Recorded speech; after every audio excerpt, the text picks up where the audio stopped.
Sunday morning.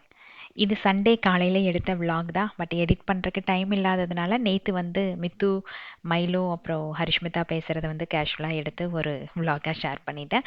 ரொம்ப ரிலாக்ஸான Sunday. நல்லா சாப்பிட்டு தூங்கி எழுந்திரிச்சேன்.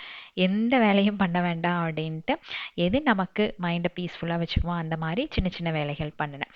தயிர் வந்து எதுக்கு இப்படி தனித்தனியாக ஊற்றி வைக்கிறீங்க அப்படின்னு சொல்லி நிறைய பேர் கேட்டிருந்தீங்க.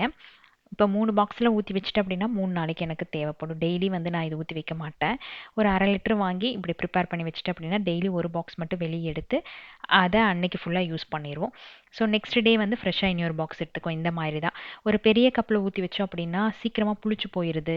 அதை என்ன பண்ணுறதுன்னு தெரியாமல் மோர் எடுத்து இந்த மாதிரி பல வேலைகள் பண்ணுறதுக்கு இது கொஞ்சம் எனக்கு ஈஸியாக இருக்குது அண்ட் வேஸ்ட் ஆகாமல் இருக்குது. அன்னைக்கு நான்வெஜ் கூட ரெடி பண்ணல. ரசம், காளான் பொரியல் அவ்வளோதான். அடுத்த நாளைக்கு தேவையான சின்ன சின்ன விஷயங்கள் எல்லாம் பண்ணிவிட்டு அப்படியே ஃப்ரெஷ்ஷாக இந்த வீக்கை ஸ்டார்ட் பண்ணியாச்சு.